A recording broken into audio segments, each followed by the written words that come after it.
Hello viewer, and once again welcome to this channel. In this video I am going to discuss very useful tips plus explanation for task 1। किस वजह से students के band कम रह जाते हैं, 5.5 तक वो स्टक रह जाते हैं। तो इस वीडियो को कंप्लीट देखिए। Hello and once again welcome to this channel. Student, आज हम बात करेंगे टास्क 1 टिप्स की। टास्क 1 को किस तरह से इम्प्रेसिव बनाया जाए ताकि आपके आइल्स राइटिंग में अच्छे बैंड अचीव हो। स्टूडेंट, आज मैं आपके साथ 3 ऐसे मेथड डिस्कस करूंगी जिससे आप टास्क 1 में वैरायटी लेके आ सकते हैं।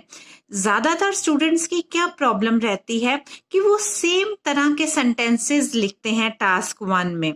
उनको थोड़ी सी अंडरस्टैंडिंग तो हो जाती है किस तरह से डेटाबेस को एक्सप्लेन करना है, बट प्रॉब्लम आती है कि सेम तरह के सेंटेंसेस लिखते हैं और वैरायटी उसमें मिसिंग होती है। दैट इज वाई राइटिंग में 5.5 या 5 बैंड तक वो लिमिटेड रह जाते हैं। चलिए देखते हैं कौन सी टेक्निक्स हैं, कौन से टिप्स हैं जिससे हम अपनी आइल्स राइटिंग टास्क 1 को ज्यादा इम्प्रेसिव बना सकते हैं। स्टूडेंट, आज मैं आपके साथ 3 टेक्निक डिस्कस करने जा रही हूँ विद एग्जाम्पल। सो इस वीडियो को कंप्लीट देखिए। इन केस अगर आपके माइंड में कोई डाउट है तो आप कमेंट करके जरूर पूछ सकते हैं। फर्स्ट टेक्निक है वर्ब प्लस एडवर्ब का कॉम्बिनेशन करना, वर्ब प्लस एडवर्ब। सेकंड है नाउन प्लस एडजेक्टिव। थर्ड है कोलोकेशंस। इसको मैं डिटेल में हिंदी में एक्सप्लेन करने जा रही हूं। स्टूडेंट, वैरायटी लेके आना राइटिंग में बहुत ज़रूरी है, क्योंकि अगर सेम सेंटेंसेस लिखते हो तो रेपिटेशन होती हैं तो आपके बैंड्स लिमिटेड रह जाते हैं। वैरायटी क्यों ज़रूरी है? To avoid repetition. एक ही सेंटेंस बार बार नहीं लिखना।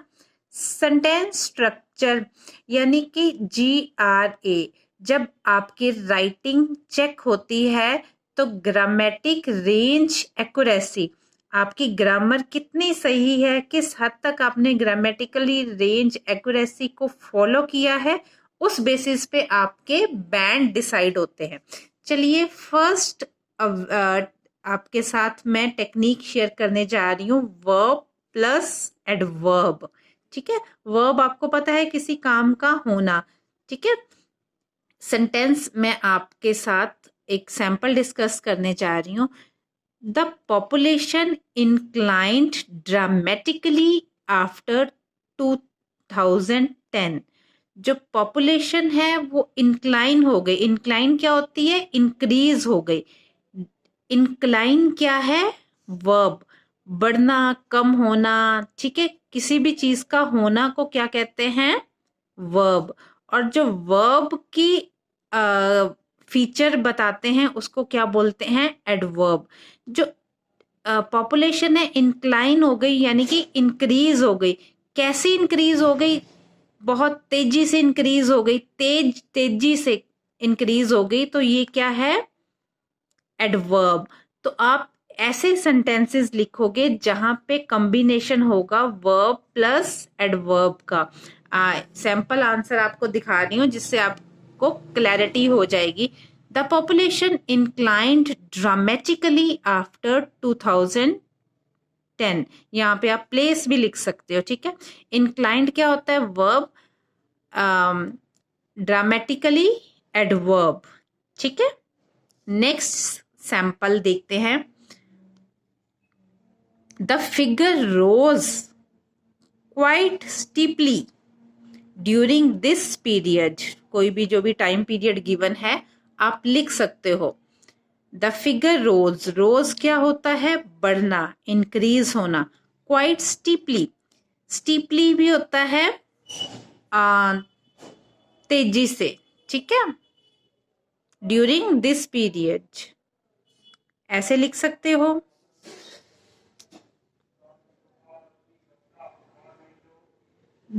The food production dropped significantly. Again drop क्या है? वर्ब। सिग्निफिकेंटली क्या है? एडजेक्टिव। इस तरह से आप कॉम्बिनेशन कर सकते हो वर्ब प्लस एडवर्ब का। स्टूडेंट, सेकंड टेक्निक है नाउन प्लस एडजेक्टिव का combination, noun plus adjective. Sample answer देखते हैं। यही पहले वाला sentence, the population incline dramatically, यहाँ पे हमने देखा था ना, द पॉपुलेशन इंक्लाइन ड्रामेटिकली। अब इसको दूसरे वे में कैसे लिख सकते हैं? There was a dramatic incline in the population. There was dramatic incline in the population. Dramatic again यहाँ पे आ गया एडजेक्टिव, इंक्लाइन यहाँ पे बनेगा नाउन। ठीक है, तो सेंटेंसेस तो सेम होते हैं, डाटा तो सेम होता है, लेकिन उसको अलग अलग वे में लिखेंगे, अलग अलग टेक्निक से लिखेंगे तभी बैंड आएंगे। अगर आप 10 सेंटेंस एक ही तरीके से लिखते हो तो आपके बैंड वही 5.5 में स्टक रह जाएंगे।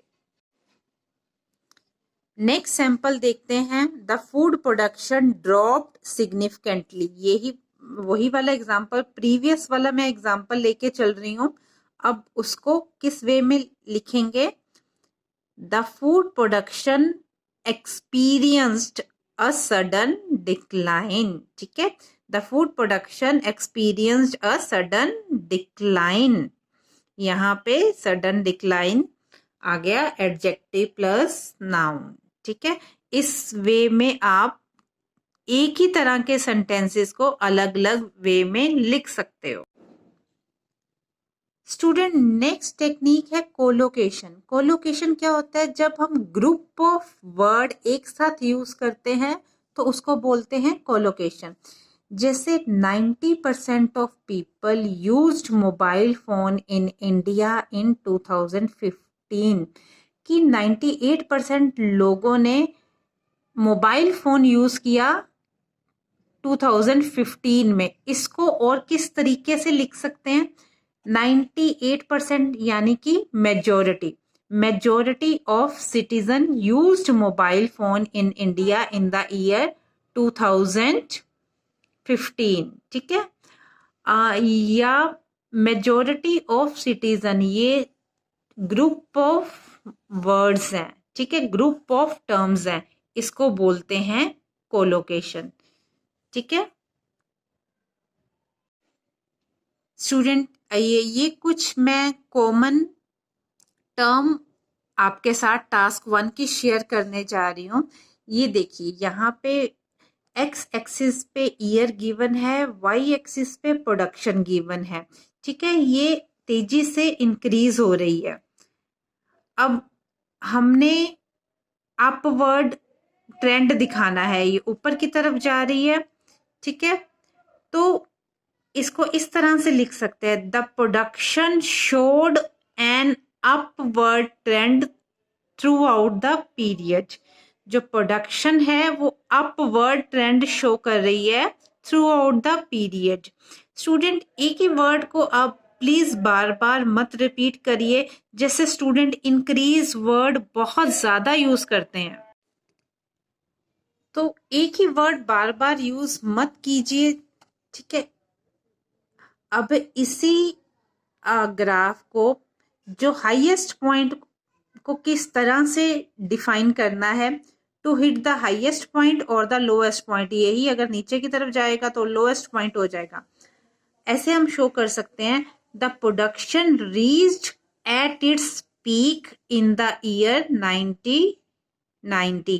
पीक क्या होता है? Highest point. ठीक है, प्रोडक्शन हाईएस्ट पॉइंट पे पहुंच गया इन द ईयर 1990। ठीक है, या आप लिख सकते हो, the production hit the highest point in the year 1990। Student, next example की तरफ देखते हैं। ये देखिए, पहले इंक्रीज हो गया है, फिर एक तरह से शार्पली तेजी से डिक्रीज हो गया। ठीक है, तो डिक्रीज की जगह आप डाउनवर्ड लिख सकते हो, डिक्लाइन लिख सकते हो, फेल लिख सकते हो। ज्यादातर जो टास्क 1 होते हैं वो पास्ट में होते हैं, इसलिए आप पास्ट की फॉर्म ही लर्न कीजिए। एग्जाम्पल देखते हैं। The production fell off significantly in the year 2010। Again आ गया फेल, जो हमने वर्ब एंड एडजेक्टिव का कॉम्बिनेशन। ठीक है, जितनी आप प्रैक्टिस करोगे उतने आपको परफेक्शन हो जाएगी और आपके बैंड अच्छे आएंगे। अब बात करते हैं, जब ऐसे वाला ट्रेंड है, फ्लक्चुएशन हो रही है, कभी ऊपर जा रहा है कभी नीचे जा रहा है। ठीक है, अब फ्लक्चुएशन को और क्या बोलते हैं? Zigzag trend, flux. ठीक है, इसको ऐसे लिख सकते हैं, the production experienced zigzag trend through out the period. जो टाइम होता है ना, टाइम वो सबसे लास्ट में लिखते हैं, at the end of the sentence. Student, हमने इंक्रीज ट्रेंड डिस्कस किया, डिक्रीज ट्रेंड डिस्कस किया। नाउ जो अनचेंज्ड होता है, स्टेबल होता है, देखो ये बिल्कुल स्टेबल है, इसमें कोई चेंजेस नहीं हो रहे।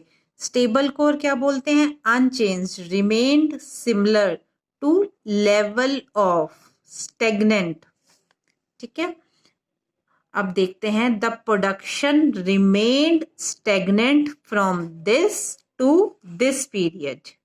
ठीक है, इसको एट प्लेट्यू भी बोल सकते हैं, the production remained at plateau from this to this period. ठीक है स्टूडेंट, ये थे कुछ ट्रेंड जो मैंने आपके साथ डिस्कस किए, कुछ टेक्निक जो आपके साथ डिस्कस की। होपफुली आपको ये टेक्निक पसंद आई होंगी और इसको आप यूज़ करके ज़रूर देखिए। आई एम श्योर आपकी राइटिंग बहुत इम्प्रूव होगी। इन केस अगर आपको कोई डाउट है किसी और मॉड्यूल में, तो आप कमेंट करके ज़रूर बता सकते हैं। एंड अगर आपको पसंद आए तो इसको लाइक कीजिए, चैनल को सब्सक्राइब कीजिए। Thank you.